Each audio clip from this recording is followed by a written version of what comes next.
Olá, pessoal, sejam todos muito bem-vindos, sejam todas muito bem-vindas. Antes de mais nada, até mesmo de me apresentar, eu quero me desculpar pela voz. Eu estou no auge de uma gripe, de uma infecção de garganta, mas eu fiz um compromisso de estar aqui com você hoje, de te ajudar nesse guia do passo a passo que você precisa para dar o pontapé na sua carreira inicial. E eu acredito muito em propósitos e acredito que nada é capaz de parar uma pessoa que está determinada a começar e a tentar. Então, nós vamos cumprir com a nossa aula, só um pouquinho de paciência. Estou com todo o suporte aqui de uma água, de um Nelson, de um spray, só um pouquinho de paciência que vai dar certo da gente realizar essa aula, porque eu estou muito empolgada para isso. Para quem está chegando agora e ainda não me conhece, muito prazer. Eu sou Rafaela Corrêa Campos, psicóloga, neuropsicóloga, professora e supervisora em neuropsicologia. Aqui hoje, nessa aula, eu vou te entregar o guia com o passo a passo de avaliações neuropsicológicas infantil de sucesso e eficaz. Eu sei que você está duvidando que isso é capaz, que exista esse passo a passo do que você precisa fazer.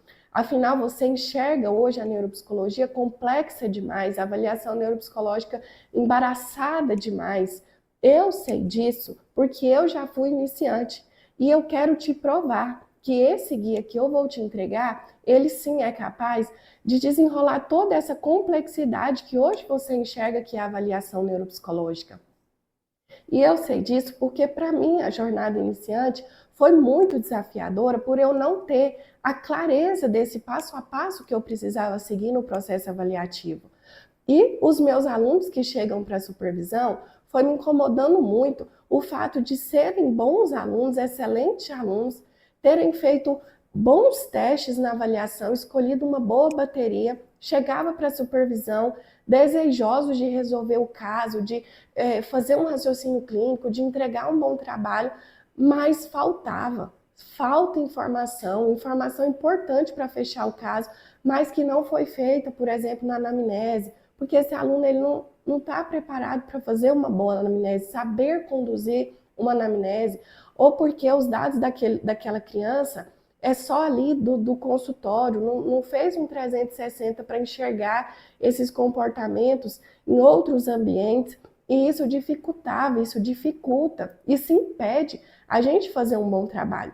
Então eu fui percebendo que eu tinha excelentes alunos, tenho excelentes alunos, mas faltava eles estarem numa base forte, numa estrutura forte, né? Eu até brinco que eles estão subindo em escadas de papel, sobe, cai, e não é uma base sólida, porque não conhece esse passo a passo. E a cada dia eu vou recebendo mais direct no meu Instagram de alunos que têm o desejo de começar, mas estão perdidos, estão inseguros. E isso foi me movimentando a fazer alguma coisa para que todos ocupem a profissão que deseja, mas orientado com um guia do passo a passo. E eu poderia ficar aqui horas falando para você crenças como essa de que isso não é possível, um guia não vai resolver toda a minha insegurança, não é possível que uma coisa tão complexa como é a avaliação neuropsicológica pode ser resolvida dessa forma. Então, ao invés de eu ficar te provando tudo isso, eu prefiro deixar que os meus alunos, que já passaram por mim, alunos de sucesso, já mostrem para você logo aqui no início da nossa aula, para que daqui para frente você já deixe todas essas crenças disfuncionais suas para trás, para que você conecte comigo e nós vamos para frente.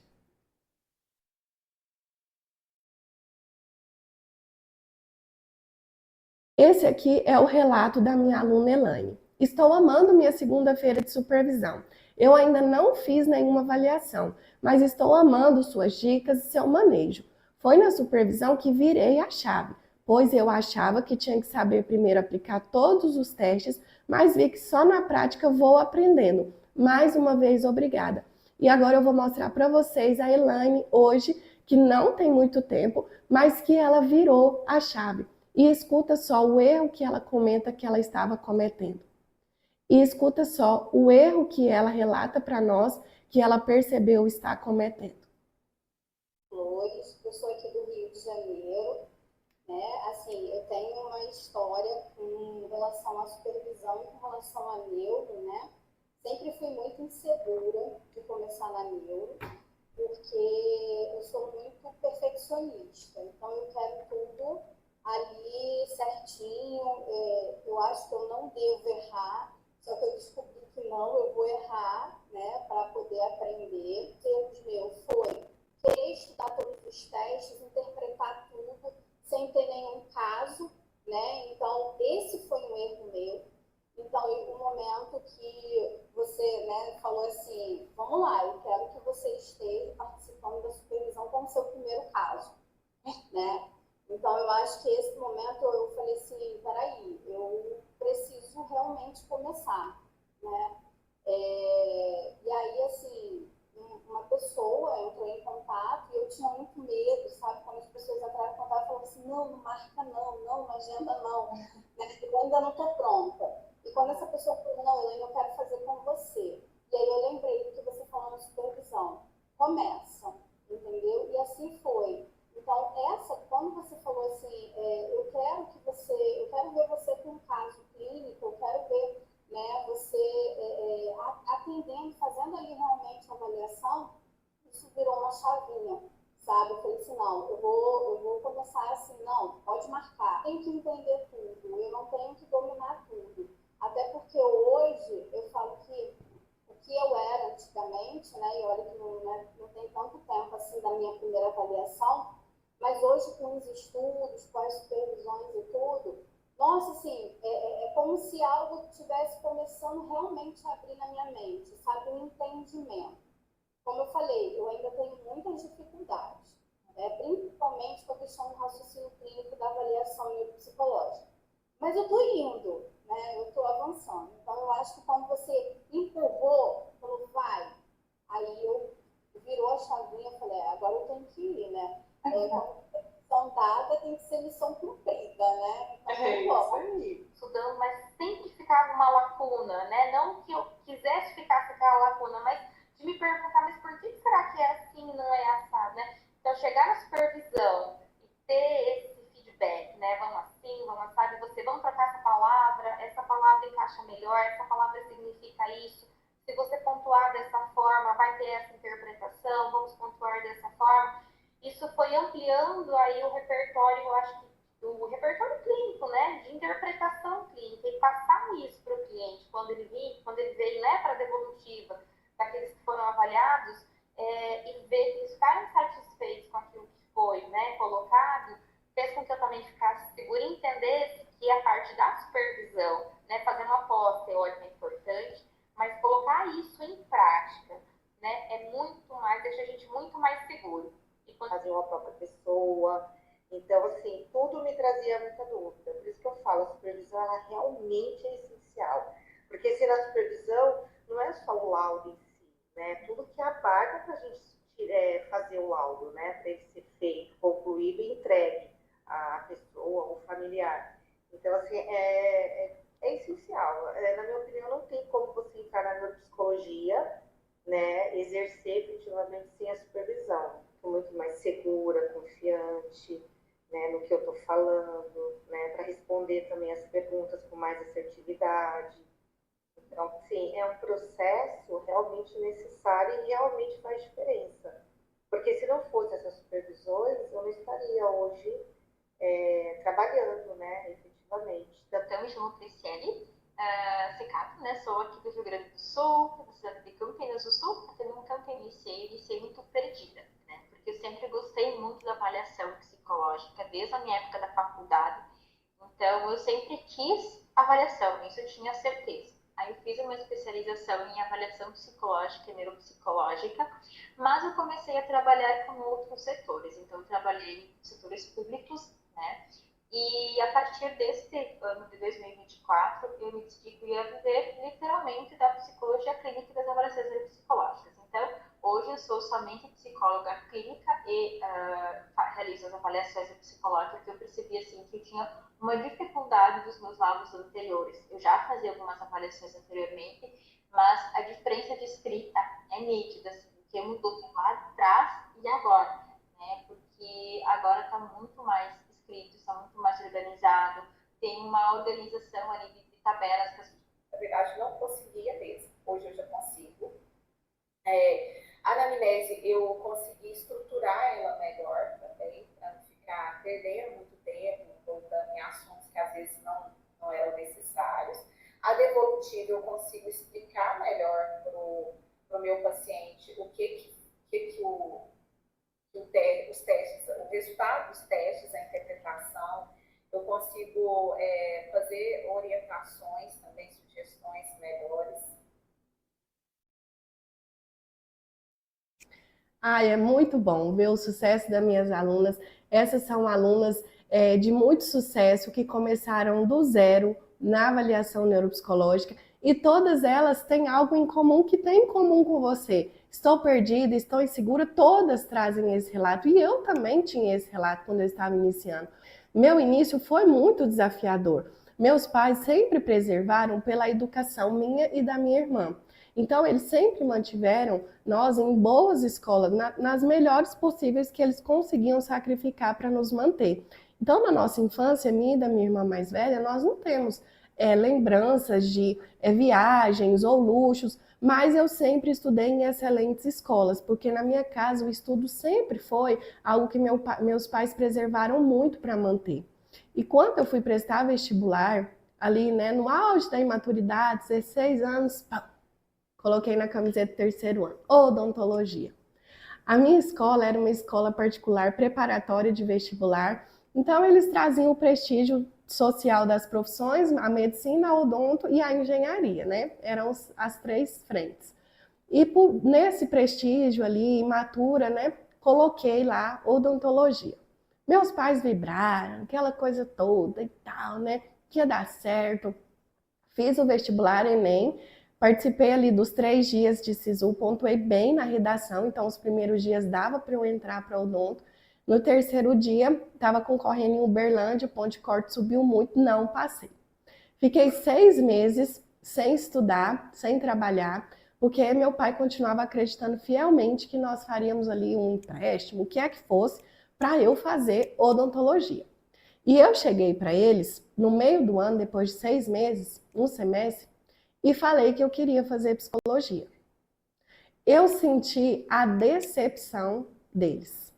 Porque, afinal, eu sempre fui muito comprometida, muito focada, nunca fui opositora de dar trabalho, de ir contra, não, nunca. E aí eu chego com esse susto, né?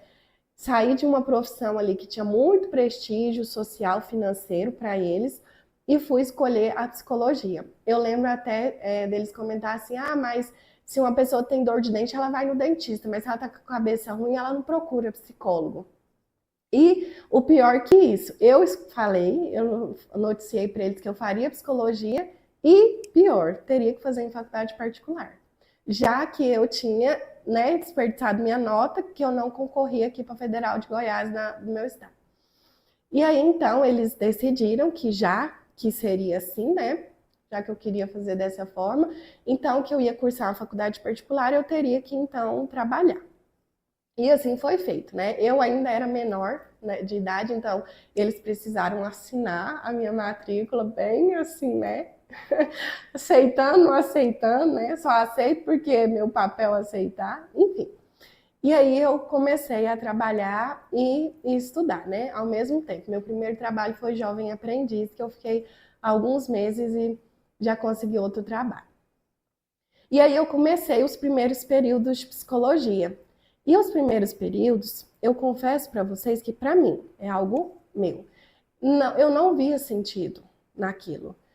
Eu tinha assim uma ideia que era muita teoria, aquilo ali era muita base científica e muito longe da realidade, sabe? Parece que eu senti um curso muito distante. Mas eu continuei para ver o que ia dar. Mas confesso também porque eu não tinha coragem, né, de falar para os meus pais que eu tinha feito uma escolha errada, né? Não tinha cara para falar uma coisa dessa. E aí eu continuei estudando e trabalhando, Aí depois do jovem aprendiz eu consegui uma vaga no shopping e aí isso me favoreceu muito porque o shopping tinha uma carga horária diferente, então eu saía às 16 horas, dava tempo de eu estudar um pouco, ir para a faculdade tranquila. Mas aí logo No ano seguinte, eu encontrei uma empresa maravilhosa que me abriu as portas, mesmo sem eu ter experiência, só na confiança mesmo, me abriram as portas ali na área financeira. Aqui eu senti o peso da vida adulta. Aqui foi difícil, porque eu trabalhava das 8 às 18 e a minha aula começava às 18h25. E Goiânia, esse horário de 18 horas, ninguém vai para frente nem para trás. E eu de ônibus, porque na época, né, era o que a gente tinha. Então foi muito difícil conciliar tudo, mas eu não tinha a opção nem de não trabalhar e menos ainda de não estudar, né? E assim foi seguindo. Formei na psicologia. Inclusive o meu TCC foi apresentado dentro da sala de reunião dessa empresa. E aí eu formei. E me veio uma sensação totalmente frustrante, que eu me sentia totalmente perdida, sem ferramentas nenhuma para trabalhar. É como se eu sentisse que eu não tinha encontrado nos 5 anos de graduação as respostas que eu procurava, sabe? Não em relação a mim, lógico, né? Em relação ao comportamento humano. E aquela frustração. E aí, no 9º período, entre o 8º e o 9º período, eu conheci a neuropsicologia. Eu conheci a neuro num lançamento de uma pós que ia ter, né, na minha cidade, e eles iam fazer esse curso para apresentar a pós-graduação. E esse curso foi num dia depois, foi em dezembro, foi um dia depois da festa, era uma festona, a festa da empresa que eu trabalhava. E eu fiquei nessa festa até tarde, mas eu acordei no outro dia, era 8 horas o curso. Eu acordei cedinho, era no sábado o curso, e fui. Ai, a neuro. A neuro brilhou meus olhos desde o primeiro momento que eu conheci. Foi assim, ó, deu match, né, que as pessoas falam. Entender o comportamento humano através da cognição. Era isso que eu buscava, era isso que eu queria, que eu buscava na psicologia. E aí eu não pensei 2 vezes. Eu falei, eu quero fazer essa pós. E aí conversei com meus pais de novo e eles falaram, tudo bem, se é o caminho que você acha, se você quer fazer, faça, mas você tem que custear 100%. E aí custear financeiramente a pós era o sinônimo de eu continuar na empresa, afinal eu não ia fazer um compromisso se eu não tinha segurança de onde eu ia tirar essa renda para pagar, né? E aí eram 24 meses após, então seriam mais 2 anos que eu teria que ficar na empresa. Mas falei, tudo bem, vou fazer. E aí fiz. 1 ano eu fiquei na pós, comecei a pós, terminei a faculdade fazendo o TCC, que é de mal a pior, e trabalhava das 8 às 18 nessa empresa CLT. Ok. Continuei, conciliei tudo. Primeiro ano, que eram os 3 juntos, era mais difícil, depois ficou só a pós, aí amenizou bastante, né? E aí eu formei na pós, 2 anos depois. Aí eu falei, Rafaela, agora você tem que pedir conta, né? Não tem jeito, agora é a hora. Mas quem disse que eu tinha coragem? Afinal, eu me perguntava, gente, eu não tenho um teste, eu não tenho aonde atender e eu não faço ideia de onde que eu vou arrumar o meu primeiro paciente. Assim, eu estava, segue em tiroteio, eu estava completamente perdida.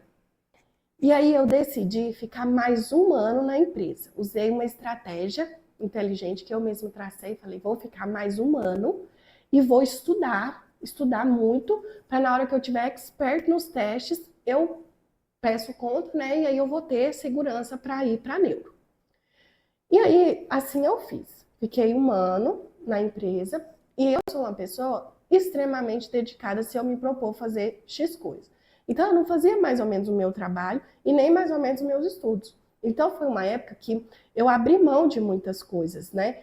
Coisas do dia a dia mesmo, de tempo, de qualidade, de sair, de estar com as pessoas. Ouvia muitas coisas, né, que você também, às vezes, já ouviu ou até está passando por isso, de dizer, você nunca mais vai ter 20 anos, que não precisa fazer assim, não precisa estudar tanto.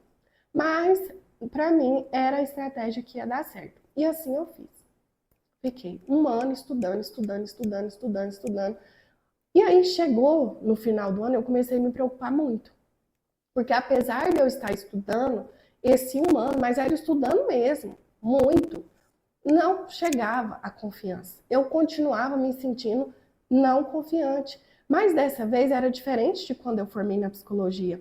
Eu não tinha a sensação de ter feito uma escolha errada. Eu tinha a sensação de estar fazendo alguma coisa errada.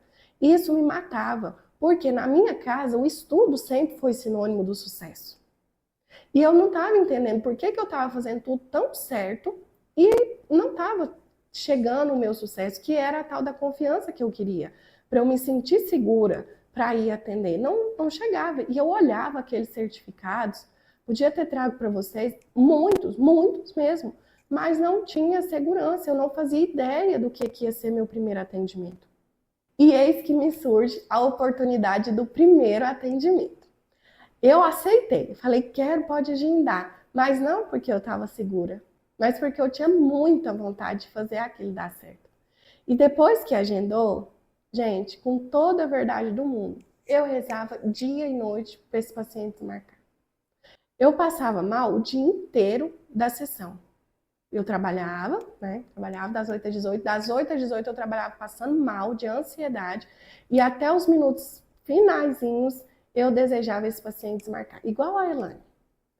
Então, eu tinha a oportunidade, eu queria, mas aquilo estava me matando. Porque eu queria que a paciente desmarcasse.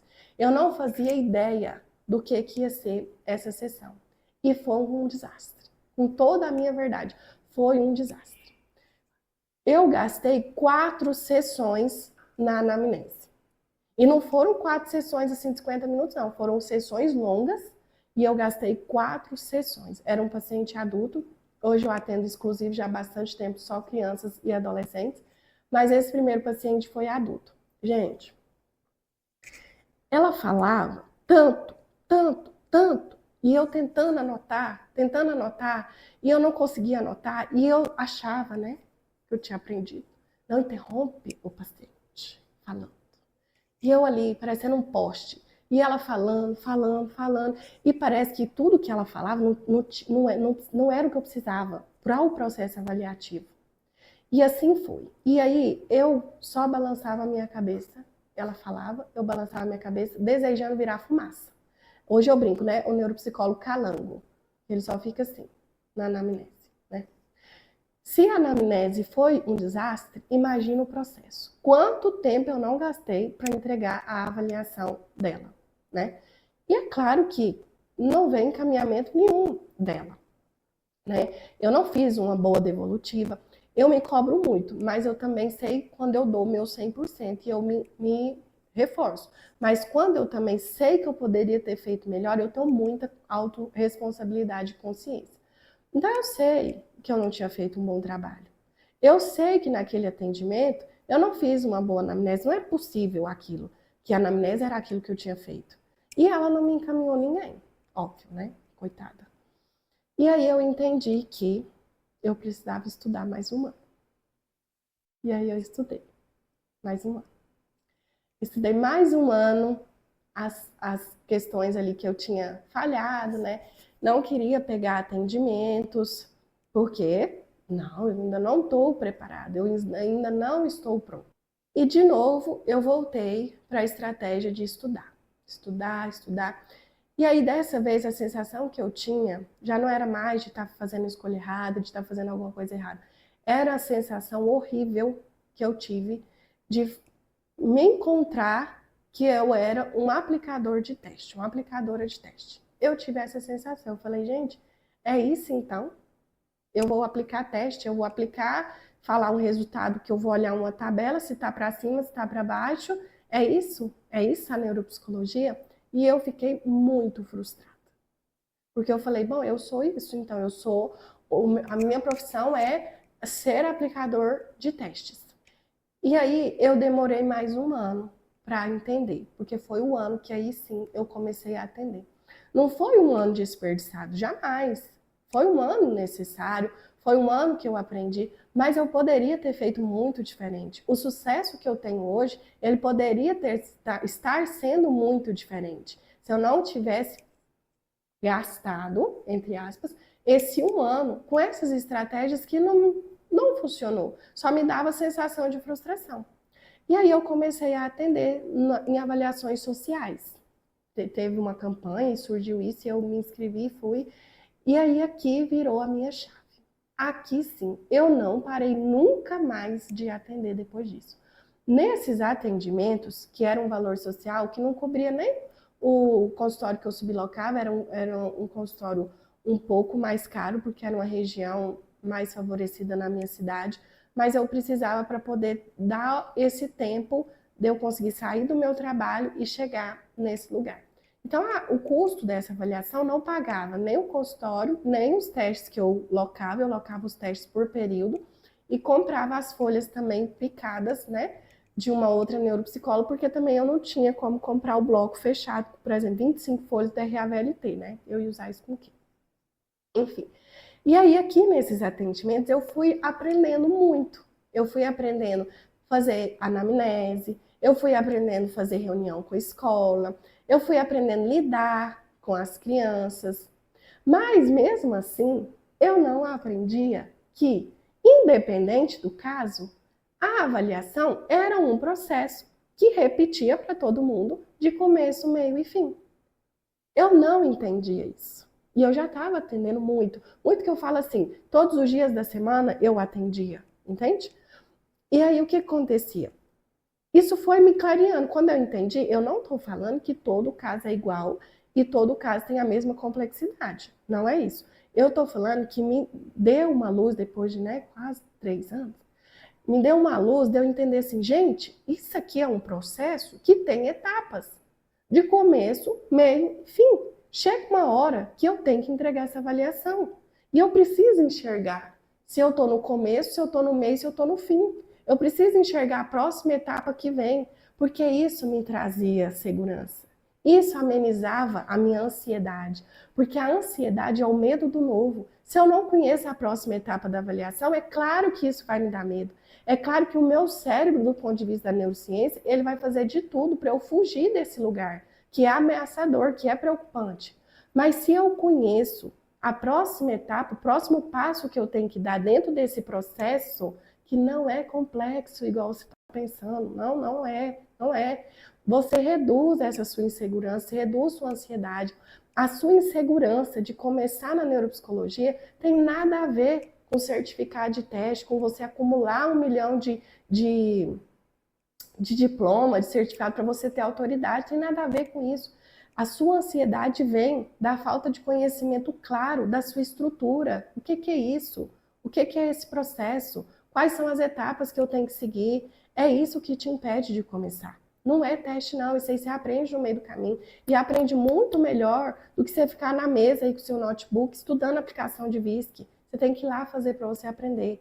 Mas você não está indo porque você não conhece as etapas desse processo ameaçador. E é isso que eu quero te entregar agora. O passo a passo que você tem que fazer e o que você não pode fazer, ou seja, os erros comuns, que eu já vou te contando ao longo do caminho, para você não fazer como eu. Para que mais Rafaelas não gaste 1 ano, 2 anos, quase 3 anos para alcançar o topo na neuropsicologia.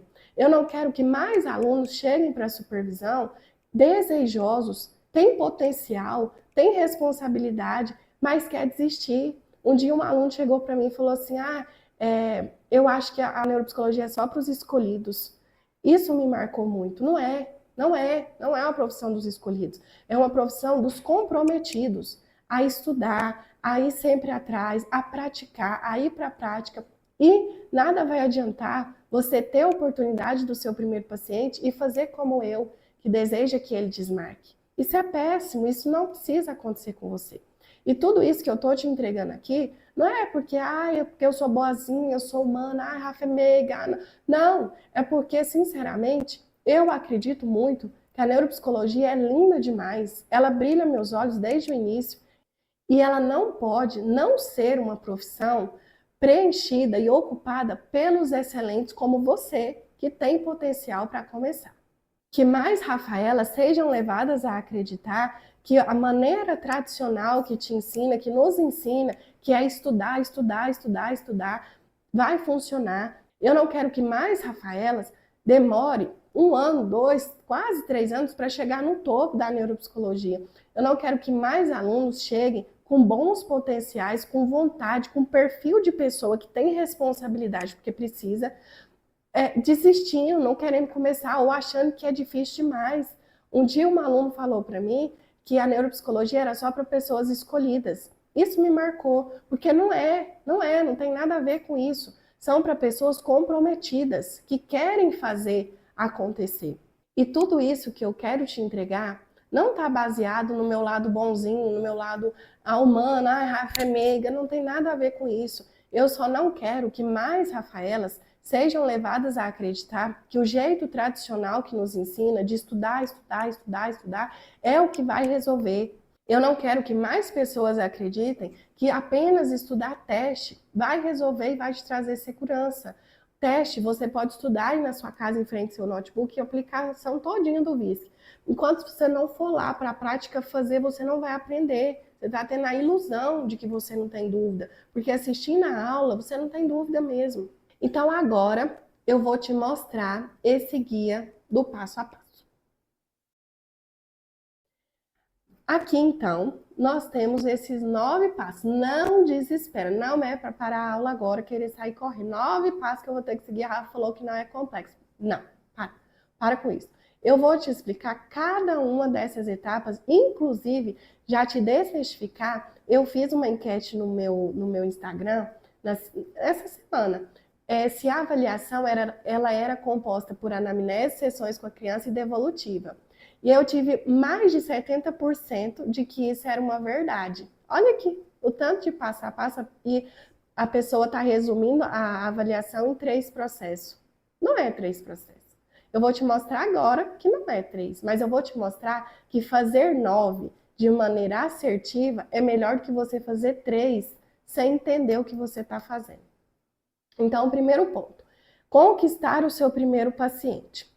Aqui não é conquistar seu primeiro paciente de forma aleatória, de forma o acaso, esperando o acaso surgir, né? Ou esperando uma oportunidade. Você só não faz isso porque o que te impede é achar que você não tem autoridade suficiente para isso.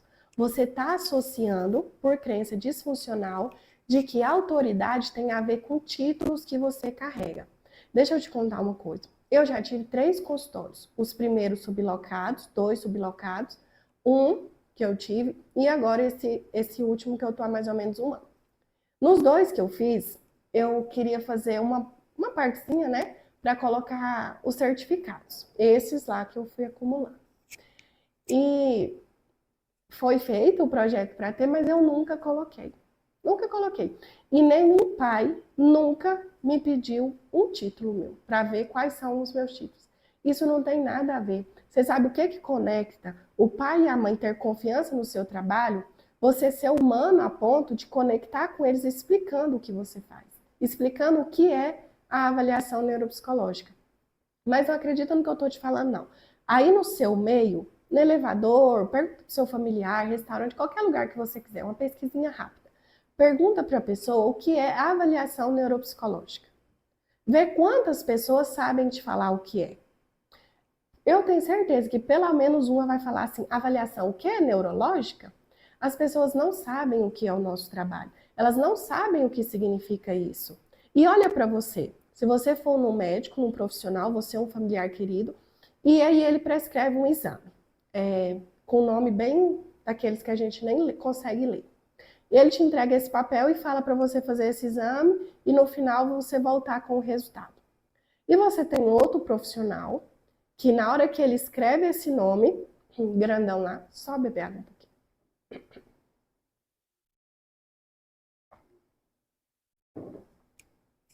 Desculpa. Quando ele escreve esse nome bem grandão lá, bem difícil de ler, mas ele fala para você assim, ó, dona fulana, esse exame, ele vai mostrar para nós isso, aquilo, a senhora vai precisar de um acompanhante, a senhora vai precisar de um sedativo, a senhora vai precisar de um pré-preparatório, de um pós-preparatório, a senhora não vai poder fazer isso, é assado, é tanto tempo de jejum. Qual que é a chance de você fazer o exame? Com o profissional A, que ele falou o nome técnico dele e você não sabe nem o que vai resultar esse tal exame que ele está te prescrevendo, ou o profissional B que te explicou não só o que é o exame, mas ele te explicou a etapa do exame. Ele te explicou se você vai precisar de alguma coisa e o que você não vai precisar e o que você pode esperar desse exame e o que você não pode esperar desse exame. Qual que é a chance de você fazer esse exame? Com A ou com B? Eu espero muito que você escolha ser o profissional B. O profissional que explica. O profissional que a pessoa chegou para agendar com você, ou você está numa oportunidade de apresentar o seu trabalho, você saiba falar sobre ele. Você saiba explicar a avaliação neuropsicológica. Então, essa é a primeira pergunta que você tem que se fazer, antes de se perguntar se você já está expert no VISC. Você sabe explicar o que é a avaliação neuropsicológica? Explicar sem termos técnicos, explicar para uma pessoa que ela vai entender a ponto dela saber que é exatamente isso que ela precisa para o filho dela. Isso vai fazer você conquistar seu paciente. E como eu falei, não vai adiantar, eu não quero de jeito nenhum que você agenda esse paciente e fique querendo que ele desmarque. Não quero. Porque você tem potencial para seguir as outras 8 etapas. Porque agora você conhece qual que é a próxima, você não vai ter medo mais. E a próxima não é 1 por 3. Do 1 a gente vai para o 2. Então não é essa maneira tradicional que te ensina que depois do agendamento vai para a anamnese. Antes da anamnese, você precisa se organizar. Você precisa organizar para receber essa família. Isso vai te trazer zelo, vai transparecer a autoridade. E não tem nada a ver com o título. Isso vai mostrar para a família, quando a família chega e você tem uma pasta, ou o que é que você queira. Eu estou falando que eu uso, mas se você usa envelope, se você usa, enfim, não sei. Mas se você tem ali todos os seus documentos prontos, organizados, você tem os dados desse paciente, ele não chegou para você e caiu de paraquedas dentro do seu consultório, que você não sabe nem ao menos chamar ele pelo nome, ou só sabe o nome da mãe, que é quem falou com você no WhatsApp, coitado do pai, você não faz ideia de quem é, você não sabe chamar essa criança pelo nome básico, o ano escolar, a idade, a escola, porque você não sabe fazer esse contato inicial ainda com a família, para você já pegar todos esses dados e quando a família chega para a anamnese, você já fez o segundo passo, que é deixar tudo isso pronto, organizar o território, porque você sabe, você vai ter segurança de saber quem é aquela criança, quantos anos aquela criança tem, qual ano escolar aquela criança está, porque se a criança está com 10 anos e a mãe te falou que ela está na alfabetização, você entende? Você entende antes desses pais chegar que tem algo. Tá vendo que o raciocínio clínico ele começa não é nos testes, é aqui, se você souber esse passo a passo. Então você vai preparar essa sessão de modo a você ter uma ficha com o nome desse paciente, os dados básicos dele, as declarações de autorização que você vai precisar, porque nós não fazemos contato com outros informantes da criança, ela sendo menor de idade, sem a autorização dos pais. E essa autorização verbal, eu não te recomendo fazer. O verbal, ele muda o tempo todo. Então, tenha uma declaração bonitinha, com seu nome, se você, né, se possível for, para que esse pai assine o seu contrato de prestação de serviço. Não é na hora da anamnese que você pede 1 minuto para os pais e vai imprimir esse tanto de coisa. Ou não, pior, né? Você nem leva nada para essa entrevista de anamnese, porque a sua preocupação é só o roteiro pronto que você tem aí com 66 perguntas para esses pais fazer. Não, prepara antes. Você tem que ir para a anamnese com esses pontos, a ficha, as declarações e o seu contrato de prestação de serviço. Você tem que receber essa família sabendo chamá-la pelo nome, sabendo chamar essa criança pelo nome e pelas informações básicas dela. Olha o quanto que isso vai mudar. Você chegar numa anamnese e falar para a família, bom, vocês estão aqui hoje para falarmos do Pedro, né? Pedro está no 3º ano, está com 8 anos. O que eu posso ajudar vocês hoje? O que isso tem a ver com o título, com estudo, com certificado? Nada. Mas olha o quanto que essa família vai ver. Poxa, ele está preparado para para receber a minha família. Poxa, ele já cuidou em saber do Pedro, que o Pedro está há tantos anos, tananã. Olha o cuidado disso, olha a maneira de você começar a anamnese dessa maneira. E aí sim você vai para a entrevista com os pais. Aqui, tudo tem que ter um equilíbrio. De grosso modo, a anamnese tende, na regra, tende a família falar mais e nós falarmos menos, enquanto que na devolutiva falamos mais e a família menos. Mas não é uma regra. E nem deve ser assim, porque senão você vai cair no erro que eu cometi do neuropsicólogo Calanco, que você vai ficar balançando sua cabeça e a família falando, coisa ali que não tem necessidade. Uma das minhas alunas falou sobre isso também. Eu não estou me lembrando agora, mas falou dessa questão de ficar ali na anamnese sem saber perguntar certinho e tal. Porque aqui, as perguntas para a família, elas precisam, anota aí, elas precisam ser perguntas intencionais para você ter respostas assertivas. Não é perguntas aleatórias, não é perguntas que você pegou no Forms, pronto, no modelo pronto, que você não faz ideia o que é controle dos esfínteres, os pais menos ainda, o que é essa pergunta. Então, você tem que saber fazer a anamnese de uma forma intencional. As suas perguntas têm que ser intencional. Mas isso também não significa que você tem que ir para o outro extremo, ao invés do calango, o neuropsicólogo da prancheta, que você fica com 64 perguntas de sim ou não, sim ou não, sim ou não. Parecendo que os pais estão ali como que chama? Os pais estão ali no interrogatório com você. Você está lá, você é um ditador e está interrogando ele a vida da criança dele. É o equilíbrio. A família vai falar a queixa, porque ela está ali, né? E depois você tem que ter perguntas intencionais, mas perguntas intencionais adaptadas para cada público. Tem pais que nós recebemos que eles entendem bem marcos do desenvolvimento, que é algo que você não pode não ter. Mas tem pais que não, que você vai precisar falar com eles. Mas quando que foi que fulano conseguiu ter o controle do xixi durante o dia? E do cocô? E do xixi à noite? Isso ela vai entender. Ela às vezes não vai entender você falar controle dos esfínteres. Às vezes ela vai ficar ela vai afastar se você perguntar para ela se ela fez uso de bebida alcoólica ou drogas durante a gestação. Ela vai se sentir muito mal se você pergunta se ela não desejou ter a criança. Sabe por quê? Hoje o Pedro, que é seu paciente que está com 10 anos, ela ama ele hoje. A família ama, não imagina sem ele. Mas se aquela gestação, por exemplo, ela não foi planejada, lá atrás, há 10 anos, essa mãe passou na cabeça dela que preferia não ter. Mas hoje isso dói muito para ela lembrar que um dia ela pensou isso. E tá lá você perguntando isso. Então, tem que ter intencionalidade, acolhimento e adaptação para cada um do público que você vai atender. Para que você tenha o quê? Perguntas intencionais para respostas assertivas. Não seja o neuropsicólogo calango e nem o neuropsicólogo ditador. Depois de você ter feito essa sessão com os pais, a sessão com a criança e o adolescente. Aqui começa a mão na massa, é a parte que a gente gosta, né?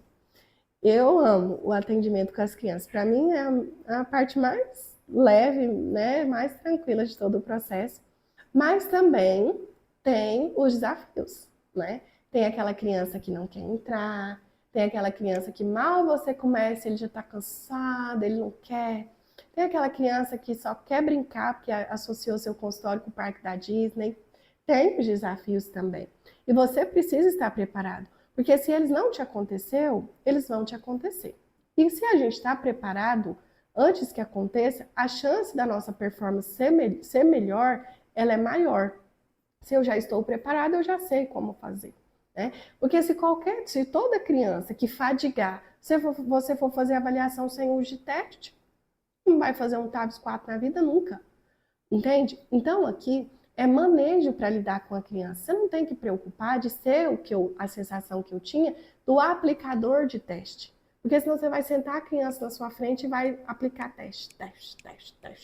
E no final, sabe o que vai acontecer? Você não vai fazer raciocínio clínico. Porque não é teste que avalia. É você que avalia com um conjunto todo. Você tem que parar para brincar com essa criança, mas você tem que saber voltar essa criança para o teste.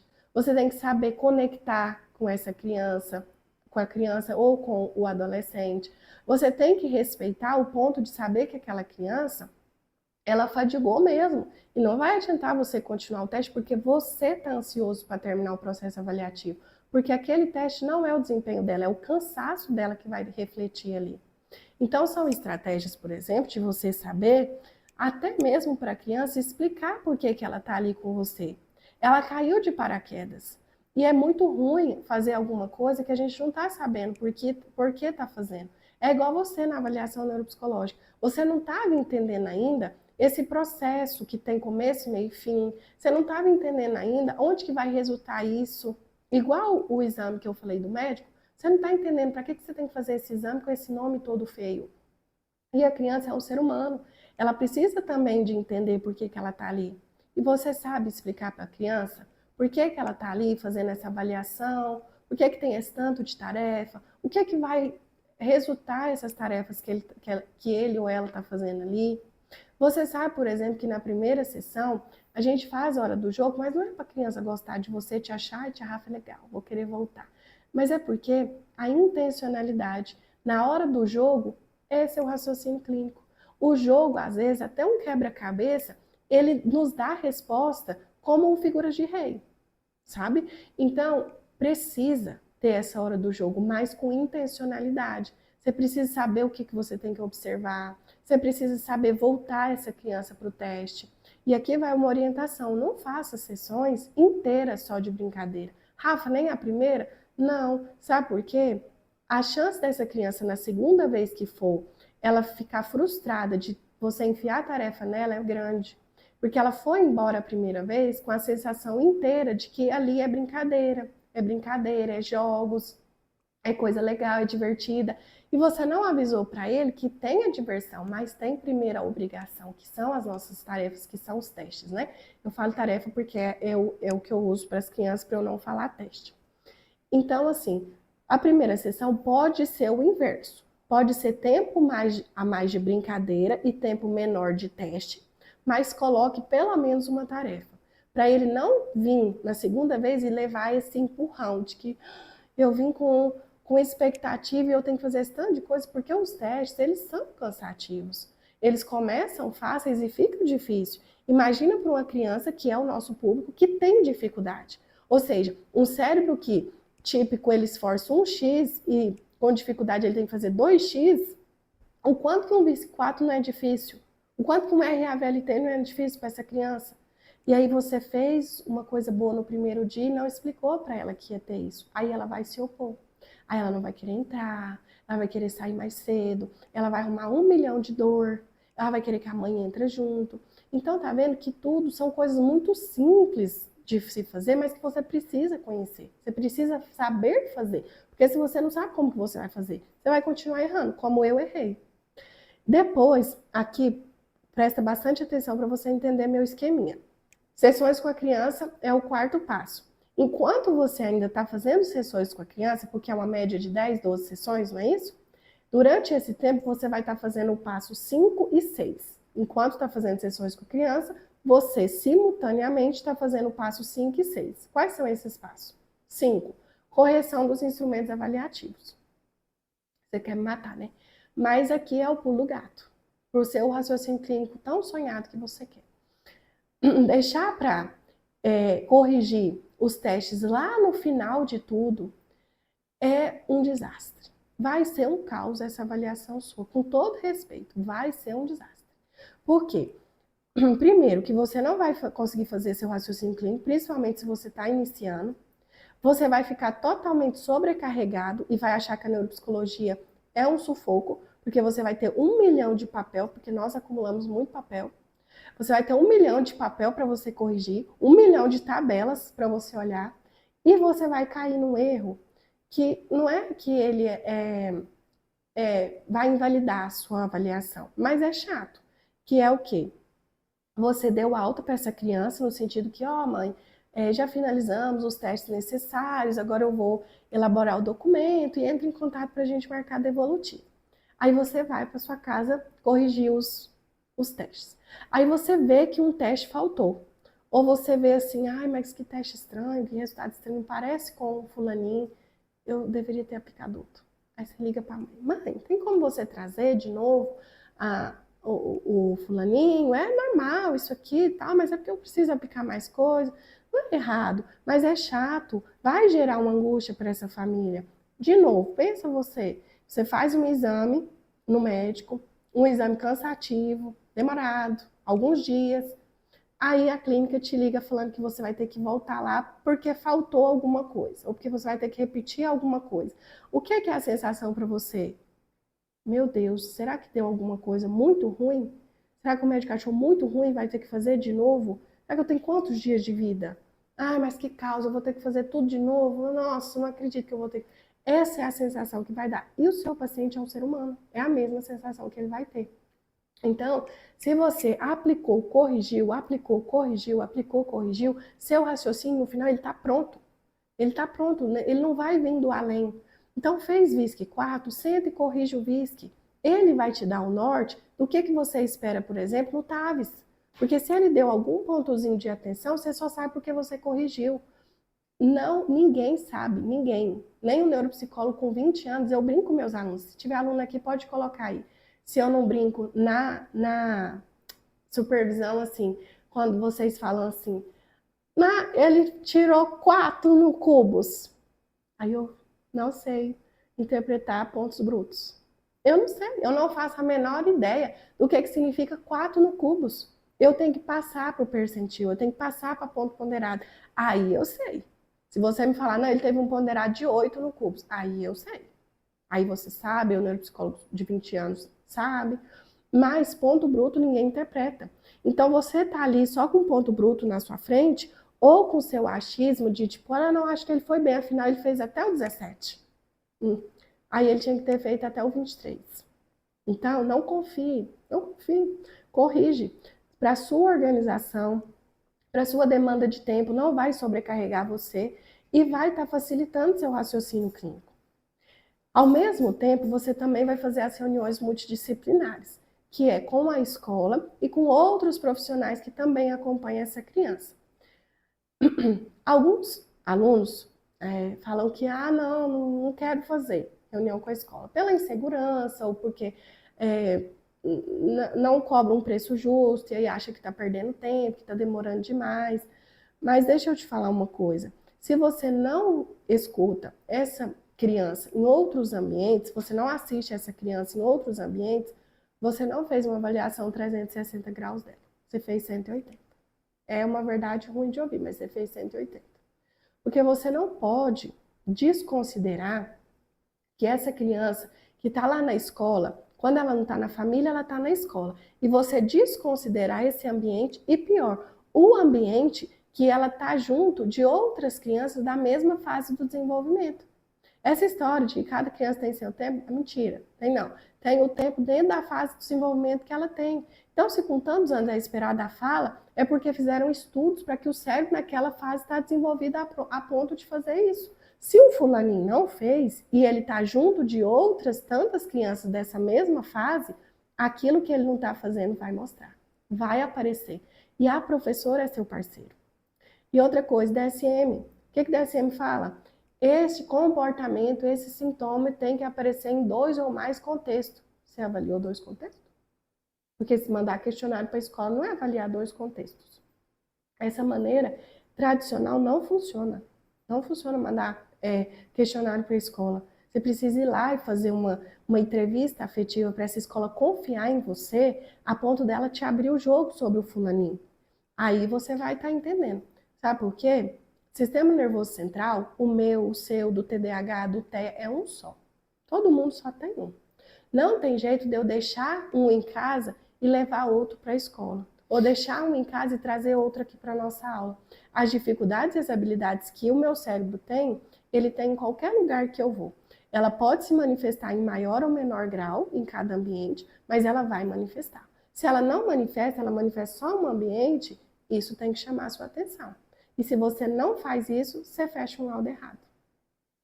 Então, você vai estar fazendo esses 2 pontos enquanto está acontecendo as sessões com a criança, porque o teste, ele vai te mostrar se você precisa aplicar outros, e a escola, porque ela pode te sinalizar algo que você não viu, ainda mais no começo, quando você está iniciando, que você não viu, e aí você tem mais 4, 5 sessões para você ver, para você observar aquilo no consultório se também acontece. Se você não falou com a escola, ou se você falou depois das sessões com a criança, não tem jeito mais de você observar, a não ser que você liga e peça essa mãe para voltar. O 7 era só para te sinalizar isso, que você ainda está nesse meio do processo. O 8 é a elaboração do laudo, que para você que está começando é uma coisa de 7 cabeças. Mas não é. O laudo, ele é um documento que nada mais é do que ele transcrever tudo que você usou e todos os resultados que você alcançou, seja positivo ou sejam eles negativos. E se esse negativo for suficiente para fechar a hipótese diagnóstica, você vai levantar a hipótese. Se não, você analisou perfil cognitivo, emocional e comportamental. O laudo, ele não precisa ser esse terror todo que parece. Mas para você que está começando, às vezes não ter clareza que esse documento não é algo tão complexo, primeiro porque ele é fundamentado na nossa resolução do Conselho Federal de Psicologia, que ela determina ali para você 6 passos. 6 passos que você obrigatoriamente tem que ter no seu laudo. A identificação, a descrição da demanda, os procedimentos, a análise, a conclusão e a referência. Acho que eu não esqueci nenhum não, né? Então, se o seu documento, você está entregando esses 6 pontos, você está entregando um laudo psicológico de avaliação neuropsicológica. E a forma como você pode fazer isso tem N formas. Tem tabelas, tem gráfico, tem por teste, tem por função, tem por texto. É como você se identifica. Por isso que às vezes você fica inseguro, porque você pegou um modelo pronto, mas você mesmo não sabe fazer. Você não tem esse conhecimento de por que tal informação tem que estar ali, ou essa informação tem que estar ou não tem que estar, porque você não conhece essa estrutura do laudo, que são esses 6 pontos. E o laudo, ele é o determinante para o seu sucesso ou para o seu fracasso da devolutiva. Porque você vai usar ele na sua devolutiva. Então, se é algo que nem você está dominando, a chance de você não saber explicar ela é grande. E você, no seu íntimo, sabe que você não está dominando. Aí você vai para devolutivo ansioso. Se você tem um laudo em mãos que você, não, peraí, eu estou entendendo. Eu estou entendendo cada palavra que está aqui porque eu que fiz. Eu sei o que eu apliquei, eu sei o que resultou, eu estou entendendo. Qual que é o de 0 a 10, a escala que você vai sentir de ansiedade? Vai cair de 10 para 5. Não vai acabar tudo, porque a devolutiva não é só laudo.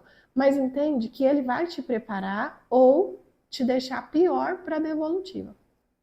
E a devolutiva, o 9º passo, é uma sessão de você reportar para a família o resultado do exame. Como se você estivesse agora voltando para a consulta do médico para saber o que deu o seu exame. Deu bom, deu ruim, o que eu preciso fazer agora? Não é isso, nosso trabalho? O que eu preciso fazer agora? Depois de você ter descoberto que existe um autismo, ter descoberto que esse menino está funcionando abaixo do esperado na memória operacional, o que eu tenho que fazer agora para ajudá-lo? O que a escola pode fazer agora para ajudar o fulaninho a ter um desempenho melhor? É isso, o momento da devolutiva. Se você tiver feito esses 8 passos com clareza, o 9 é só fechar. Não precisa devolutiva ser esse terror todo para você, a ponto dela te paralisar de começar. A ponto de você imaginar que tem que fazer uma devolutiva, você não está pronto ainda. Como você sabe que você não está pronto se você nunca tentou? Ninguém é bom no que faz pouco. E esses dias uma aluna, ela falou para mim assim, Rafa, eu amo escrever o laudo, mas eu detesto fazer a devolutiva. Eu falei, ué, mas aí não tem jeito, porque é um casamento. O laudo casa com a devolutiva, não tem como você gostar de um e detestar o outro, tem alguma coisa acontecendo. E aí eu parei, que é meu aluno sabe, eu parei, porque eu sou assim, se eu tiver que parar para acolher suas angústias, eu paro, porque eu sei que não adianta, é igual as crianças. Eu sei que se ela cansou de verdade, porque às vezes eles passam a gente para trás, mas se ele cansou de verdade, não vai adiantar eu ficar insistindo com ele, aplicando teste, eu vou pro tapete com ele brincar. E meus alunos da mesma forma. Hoje a minha paixão por atender é a mesma que por ensinar. desenvolver potenciais iniciantes para neuropsicologia. Então eu parei e falei, não, tem alguma coisa errada então. É no laudo que está errado. Esse laudo que você está amando, é ele que está te prejudicando. E a gente foi entender, eu fui pedindo para ela me explicar o laudo dela, né? E ela patinava muito, porque ela não entendia aquilo que ela tinha copiado de um modelo que ela havia pego já da pós dela, que ela tinha recebido, e ela foi reproduzindo ali. Então ela aprendeu a fazer o laudo, copiando e colando. Mas a devolutiva ela não aprendeu. E o laudo mais dificultava a devolutiva dela do que facilitava. Aqui, então, está esse passo a passo para clarear, e eu desejo muito que tenha clareado para você esse passo a passo, para você ter mais segurança a partir de conhecimentos, porque agora você está seguro de saber que tem um começo, meio e fim, e qual é esse começo, esse meio e fim. Então, até aqui já ajudou alguns. Mas eu não consigo, humanamente, aqui pelo nosso tempo, decifrar e detalhar cada um desses pontos, porque isso leva tempo, leva detalhe. Eu gosto de falar muito, vocês já devem ter percebido, né? Eu gosto de falar os detalhes. Então, para quem entendeu, para quem está decidido a dar um próximo passo e desembaraçar essa sua jornada iniciante na neuropsicologia, eu tenho uma oportunidade para você continuar caminhando junto comigo. E eu vou te pedir licença agora para poder te apresentar essa oportunidade. Eu nunca pensei em criar esse curso que eu criei. No início, diante de tudo isso que eu fui vendo os meus alunos sofrendo e fui me vendo lá atrás, muitas Rafaelas patinando, eu pensei no máximo que eu criaria uma mentoria. E os alunos me pediam muito, me pedem muito grupos, né? Grupos de estudos, grupos de iniciantes, grupos de supervisão. E eu falei, vamos embora, vou fazer então essa mentoria. Mas eu senti, eu não estava feliz. E como eu contei, eu sei me medir, eu sei quando eu posso ir mais. E eu fui entendendo que só essa mentoria não ia resolver, porque eu não ia, de novo, estar entregando esse passo a passo detalhado, de pegar na sua mão e te falar, vai por esse caminho, esse não, esse sim, faz assim, faz assado, faz assim, faz desse jeito, deixa o jeito tradicional. Então eu criei um curso que eu vou te apresentar agora, tudo o que tem dentro desse curso que eu vou te oferecer, tudo que eu pensei para a gente trilhar, desembaraçar, que é o nome do curso, desembaraçar essa sua jornada inicial na neuropsicologia infantil.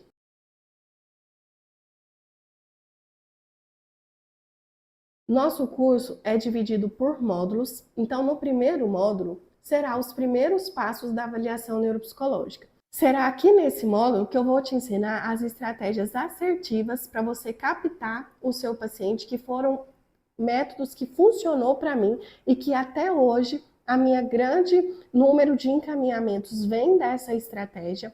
Então eu vou te ensinar tudo isso lá dentro. Vou te ensinar como que você explica esse tal exame neuropsicológico que nós realizamos, transcrevendo cada uma das etapas, também explicar para essa criança, para que ela não fique perdida e a chance dela engajar nas suas sessões vai aumentar. Vou te ensinar ali como fazer esses pais se sentir que você é o profissional adequado para atender o filho deles, ali mesmo no contato já de WhatsApp. Porque como eu falei, volto a falar e falo muito isso dentro do curso, a autoridade não tem nada a ver com o tempo de experiência, com o título que você carrega. Tem a ver com você saber se colocar, se posicionar, saber o que você está fazendo. E esse guia, essa jornada do nosso curso, ela vai de encontro exatamente com isso, em te oferecer estratégias práticas o tempo todo, em todas as etapas, das 6 etapas, para você se posicionar de maneira assertiva. No módulo 2 é a anamnese assertiva. Aqui eu vou te pontuar, não só te entregar modelo, porque isso aí você consegue acessar muito fácil, mas além disso é você saber usar esse modelo para você. Você vai saber o que você está perguntando, para você não correr o risco de ser nem o calango e nem o ditador. Mas você saber, por exemplo, que existe o tempo da família falar, mas existe ferramentas e estratégias de você saber no que você volta. De você saber, por exemplo, aquela mãe que fala sem parar, você saber não interromper, não chegar à deselegância, mas você saber estratégias para você não perder o foco do raciocínio e ficar igual eu, fazendo 4, 5 sessões só de anamnese. E essas técnicas, elas na anamnese, elas aumentam a expectativa de valor que a família tem com você. E é isso que vai fazer a sua agenda lotar, que você tanto quer. Porque de um vem outro, outro, outro. Eu conto dentro do curso como que foi acontecendo para mim chegar onde eu cheguei hoje, com a minha agenda fechada até o mês de abril, porque eu atendo tanto famílias hoje da minha cidade, quanto famílias que vêm a Goiânia para fazer avaliação comigo. Porque ouvem falar do meu trabalho, a escola gosta do meu trabalho, e a escola chega a falar para essa família que não quer outra avaliação que não seja comigo. Mas também não vale a escola falar isso e a família chega para você e você não é tudo isso que a escola falou. Ela vai embora do mesmo jeito, mesmo ela confiando na escola. Então, é a base que você precisa ter e é no momento da anamnese. Para mim, a anamnese é um dos momentos mais importantes do processo avaliativo. Não que os outros não sejam, mas você saber fazer a anamnese, saber fazer o quê? Perguntas intencionais para resposta assertiva. Você não vai ter dificuldade no raciocínio clínico, porque a anamnese é quem te ajuda a levantar as hipóteses e as não hipóteses.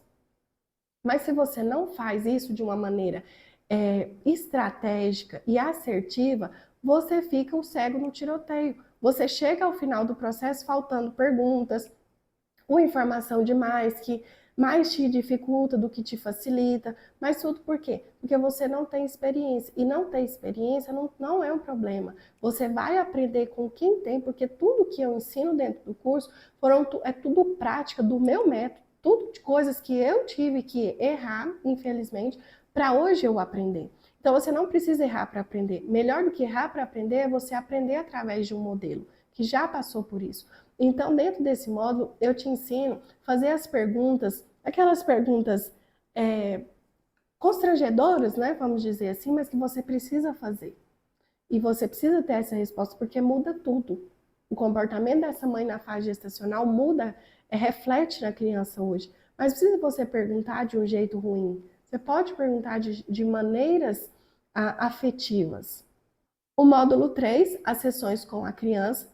Aqui eu trago todo o passo a passo, desde o momento que essa criança chega, como que você explica essa avaliação neuropsicológica para ela, como que você conduz para ela entrar no seu consultório sozinha, sem a mãe, sem o pai, porque eles acabam sendo um distrator, sim, dentro do consultório. A forma de você brincar e o que você tem que avaliar nessa hora do jogo, que precisa ser intencional para o seu raciocínio clínico. Te ensino a ordem dos testes para também favorecer seu raciocínio clínico e esses desafios da criança opositora, da criança que fadiga, de como você fazer a criança engajar dentro do processo avaliativo, porque como eu falei, se não te aconteceu, vai acontecer. Se você está iniciando agora, você já vai iniciar preparado para quando isso aparecer no seu consultório. E também nesse módulo aqui eu entrego uma bateria básica dos testes que você precisa ter, porque você não precisa ter um consultório abarrotado de teste. Não. Você precisa ter uma bateria básica, mas que te responde, mas que você consegue fazer uma avaliação completa de todo o perfil cognitivo, emocional e comportamental. Então, eu vou te entregar tudo que você precisa ali adquirir, ou local, ou comprar, para você iniciar na sua jornada.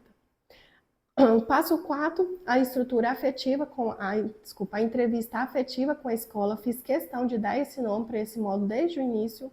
Por quê? Pelo que eu já comentei. Para mim, a escola é o seu maior parceiro na avaliação. E você precisa estabelecer essa parceria mútua, de benefício mútuo, tanto para ela quanto para você. Não é só você também ser interesseiro, de querer que essa escola te coloque todas as informações para facilitar seu raciocínio clínico e você não devolva nada para ela. Então, eu te ensino isso, que é o que alavancou meu sucesso nas escolas em Goiânia. As escolas me reconhecem por esse trabalho mútuo, que tanto eles me ajudam, quanto eu devolvo respostas para eles, quanto eu ajudo, não só caso dos meus pacientes. Eu já tive escolas que confiaram em mim, querendo que eu olhasse um laudo de uma outra criança, de um outro profissional, porque eles não achavam que aquilo ali estava falando da criança. É claro que, cumprindo com toda a ética, eu orientei o que era melhor que eles fizessem. Mas, entende, o nível de confiança não é só uma confiança meramente profissional, mas uma confiança humana. E é por isso que você precisa saber que não é a maneira tradicional de você mandar os questionários e essa escola te devolver, e às vezes você fica bravo porque Ah, não está falando do meu paciente. Ah, vai falar mesmo? Não. A verdade é essa, não vai falar. Mas se você for lá, se colocar disposto, ser acolhedor, você precisa fazer isso antes de ir lá. Você precisa já começar isso no contato inicial para marcar a entrevista. E eu te ensino isso dentro do curso. Modelos de mensagem que você pode se inspirar para fazer esse contato com a escola, para marcar essa entrevista, o que você precisa se portar nessa entrevista, a maneira de você abrir essa entrevista que faz a escola te soltar todas as coisas do comportamento daquele pacientinho, daquele aluninho. Quinto passo, a produção dos laudos. Aqui vocês podem ver que eu estruturei o curso estrategicamente pensando nos mesmos passos do guia. Então, enquanto você estiver fazendo, do outro lado, aqui vai estar acontecendo as aulas para ir te norteando. Então, módulo 5, a produção dos laudos. Aqui eu vou te entregar várias possibilidades de você fazer esse laudo, porque o meu objetivo é que você ache uma dessas para você se identificar. Então, não vem preocupado de ter modelo. Vou te entregar o modelo. Mas não vem com essa intenção. Porque além de você ter modelo, eu quero que você aprenda a fazer o laudo dentro da resolução do Conselho Federal de Psicologia. Se você entender essa estrutura, eu quero que você tenha autonomia de fazer os seus laudos. Porque aí eu sei que você vai fazer uma boa devolutiva. E sexto módulo, a devolutiva de sucesso. O que é esse momento que eu vou te ensinar? Como portar essa devolutiva, como conduzir, como quebrar o gelo com essa família que chega muito ansiosa, como lidar com aqueles casos, né, que a família também não aceita o seu diagnóstico, ela já veio pronta a não ouvir o que você tem para falar e é muito ruim isso. Te ensina estratégias de você saber conduzir essa devolutiva sem usar os termos técnicos, mas sem ler o laudo também. Sem ler o laudo também, porque isso é cansativo. E na maioria dos casos, os pais sabem ler. Então, eles podem ir embora e ler o seu laudo. Mas eu quero te ensinar a explicar o que foi essa avaliação neuropsicológica, o que você fez com o Joãozinho e o que resultou tudo que você fez. Então, eu quero te entregar essa segurança de você saber fazer uma devolutiva, mas uma devolutiva que realmente vai atingir os pais. Não é falar a memória operacional, mas se você sabe explicar o que é a memória operacional, inclusive dentro desse módulo, quando eu comecei a gravar as aulas, durante a aula mesmo me deu um insight que eu queria fazer uma aula eu fazendo devolutiva. E eu gravei essa aula, eu fazendo uma devolutiva ali, fictícia, né? Como se no caso você fosse o pai. E eu vou passando ali cada etapa das funções executivas e explicando para essa família, devolvendo perguntas para ela poder interagir comigo, senão fica aquele clima, né, que eu fico 2 horas falando, que é muita queixa dos meus alunos. Rafa, eu fico lá 2 horas falando, mas sinceramente eu não sei se está fazendo sentido para eles. E sinceramente, se você tacar a pulga atrás da orelha, talvez eles não estejam mesmo entendendo aquilo que você está horas falando. Então, você tem que saber devolver perguntas para a família, para ela interagir com você, porque aí 2 horas vai se resumir em 40 minutos. E mais que isso, eu preparei 2 bônus, porque eu podia entregar só até aqui, que são os 6 passos, que era a minha proposta inicial, mas eu também acho que, como eu falei, aprender com o modelo é melhor do que você ter que aprender doendo, no erro. Então, eu já trouxe 2 módulos bônus, que é lidando com os desafios de consultório, que são essas questões de lidar com as crianças para engajar no processo avaliativo, lidar com pais resistentes, porque atrás da resistência, eu vou te contar um segredo que sempre tem um motivo. E você precisa descobrir esse motivo para você poder lidar com a resistência. Senão, vai virar relação pessoal e você vai criar ranço daquele pai e daquela mãe. E nós não estamos aqui para isso. Famílias divorciadas, que tem muitos, né, quando é conflitante, é muito difícil conduzir o nosso trabalho, mas no meu método também, eu fui entendendo como fazer isso, como eu ser mediador do processo e não eles entre si, porque senão eles começam a falar outras coisas pessoais e não do meu paciente.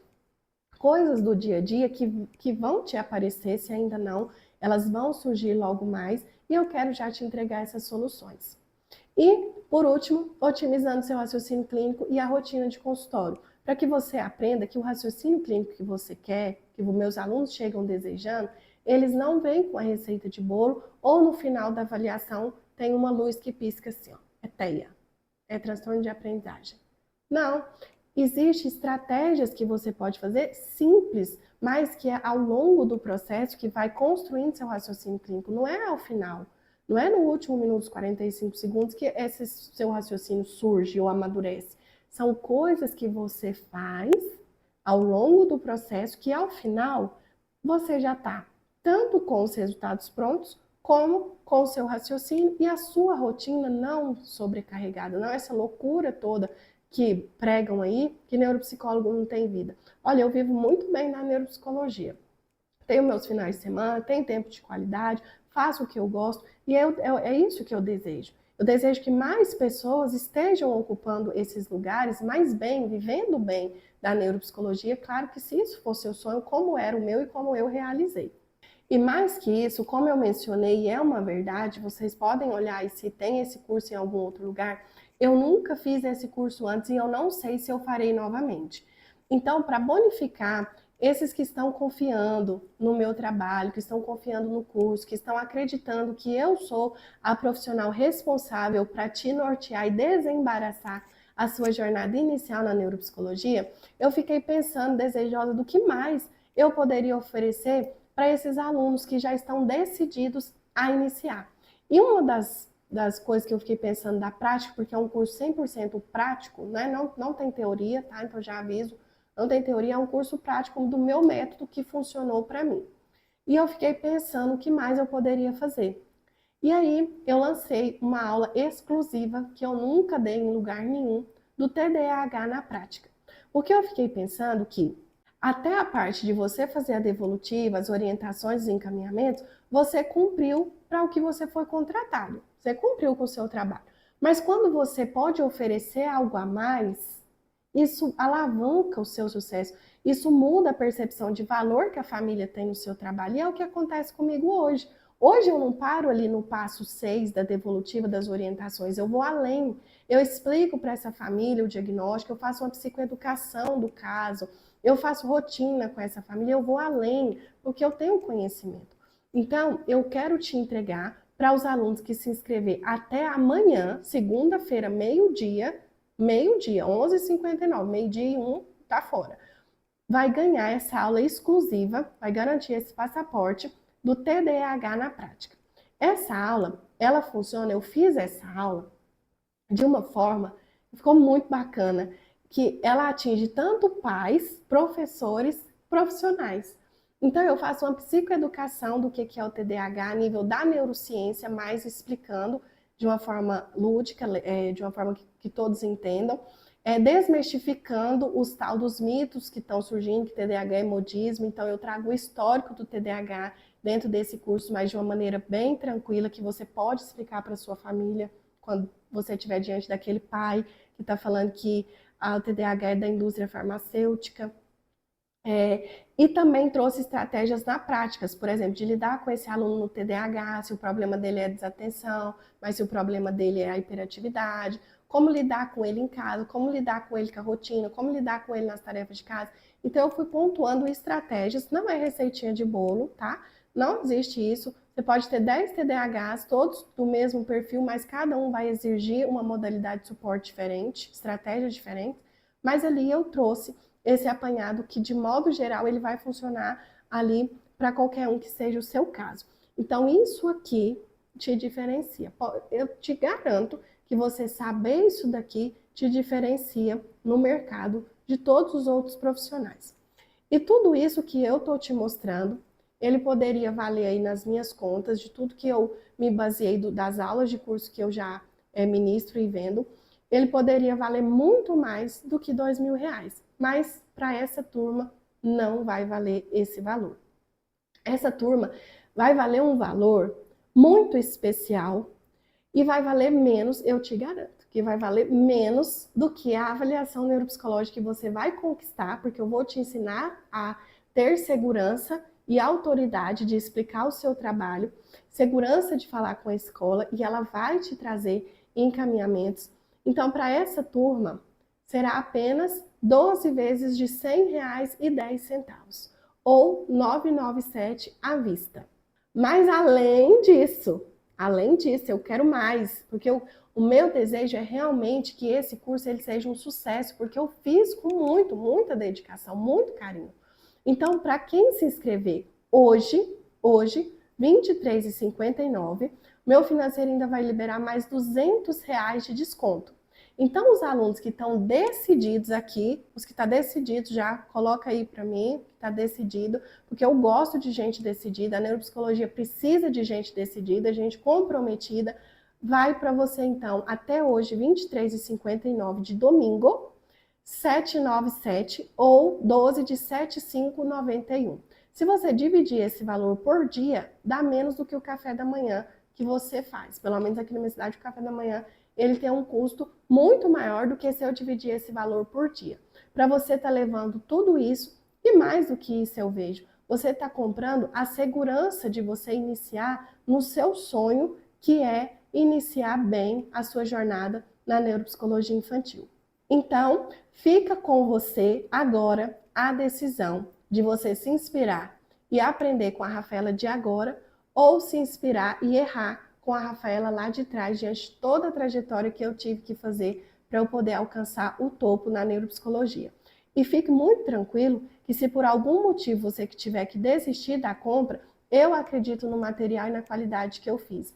Mas eu te garanto 7 dias para você cancelar, porque eu confio e eu tenho provas de que você não vai sair desse curso sem, de fato, desembaraçar essa sua jornada inicial. Espero muito encontrar com você, muito mesmo, dentro da nossa comunidade de alunos e dentro dos nossos encontros ao vivo. Nós teremos momentos de nos encontrarmos, de você trazer sua angústia, de você conectar com outros iniciantes para você saber que você não está sozinho nesse barco. Eu acho isso muito importante. Então, para essa primeira turma, teremos também esse momento especial. Então, eu desejo muito de todo o coração que possamos nos encontrar lá e que eu entrego tudo o que eu estou prometendo e tudo o que você merece para iniciar a sua jornada na neuropsicologia infantil. E para você aproveitar agora essa oportunidade, o link está fixado nos comentários no chat. Você também pode acessar pela bio do meu Instagram ou qualquer dúvida, contactar pelo nosso suporte, que está o número logo aqui.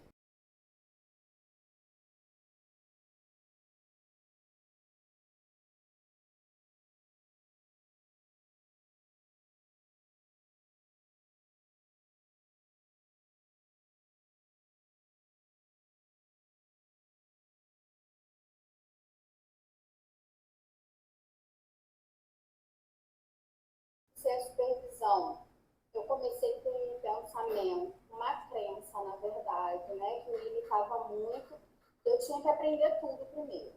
Então, assim, eu só vou começar depois que eu tiver o domínio de tudo. E aí, quando eu entrei na supervisão, eu pude perceber que isso iria me paralisar, que eu precisaria começar, eu precisaria dar o primeiro passo, eu precisaria me aventurar, me arriscar mesmo de começar a primeira avaliação. Quando eu comecei a primeira avaliação, confesso que eu fiquei muito insegura, mas a supervisão me ajudou muito. Não só com a questão assim, da teoria, né? Assim, de entender as tabelas, os gráficos, de ter o raciocínio clínico. Não, a supervisão me fez entender que eu precisaria começar, dar esse primeiro passo para poder ter esse raciocínio clínico, a prática, né? E você soube, assim, me ouviu, você soube me direcionar, você me encorajou, né? Tipo assim, vamos lá, Elaine, começa, porque se você não começar, né, como que você vai aprender? E uma das coisas que eu senti, assim, mais impactada com relação, né, à tua supervisão e a tudo que você foi colocando para a gente ali, não é só a questão de praticar, mas é a questão de entender o nosso lado enquanto iniciante, entender os nossos medos, entender que a gente assim tem um desafio grande, apesar de eu já ter ali 23 anos de área clínica, né? Mas eu continuava muito assim, a neuro surgiu na minha vida de repente. E isso me trouxe uma insegurança, muita. E você conseguiu ouvir a insegurança e você conseguiu fazer com que eu entendesse que eu poderia ser capaz de começar a dar esse primeiro passo. Bacana de você, Rafa, é o compromisso que você tem com o aluno, entendeu? Porque se você que é tão corrido, você tem os seus pacientes para atender, você tem a sua vida também pessoal, enfim. E aí, quando eu ligo assim, mando mensagem, Rafa, vamos marcar a supervisão, pelo amor de Deus, você prontamente, porque eu sinto que você se coloca no lugar, né, da pessoa. A gente está fazendo uma devolutiva, gente, ela precisa desse laudo, gente, ela precisa desse apoio até para girar, né, para entregar o laudo, aquela coisa toda. E você sempre prontamente, nunca me deixou na mão. Então eu fico assim, muito agradecida. A gente tem uma pessoa que é responsiva naquilo, né, que está ali junto com a gente, responsiva, apontando, faz com que a gente tenha mais certeza que a gente está no caminho certo. Certeza muito mais segura, né? Muito mais segura para poder explicar o que é uma avaliação, muito mais segura para conseguir precificar o meu serviço, que era uma coisa que me deixava muito insegura, né?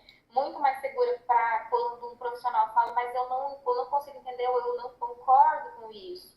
Eu consegui pontuar e justificar o porquê que eu cheguei a conseguir fazer parceria. Hoje os meus pacientes eles vêm encaminhados por neuro, né? Também por escolas, né? Então, são os profissionais que eu já conheço, que eu partilhei aí durante o estágio, né? Que eu pude dar as evolutivas. E também vem de clientes que eu avaliei.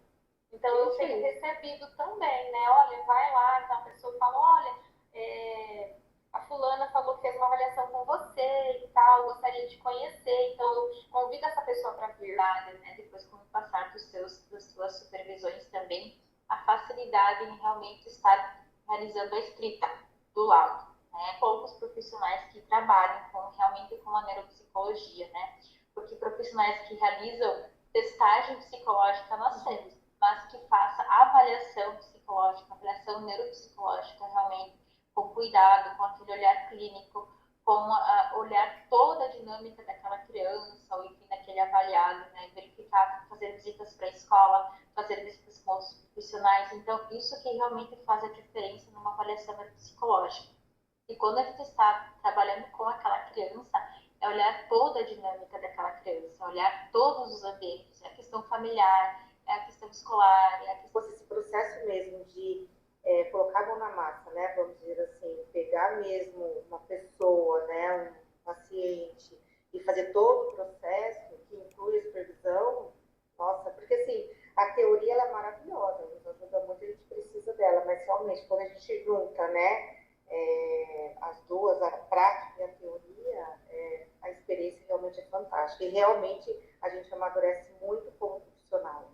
Então, mudou em todos os sentidos. O contato, primeiro contato com o paciente também, o final, né, que é a devolutiva, então, o acompanhamento, principalmente com uma pessoa que vai direto ao foco, que não fica enrolando, que não tem medo de passar o conhecimento, né? Porque eu percebo isso, você não tem medo de passar seu conhecimento.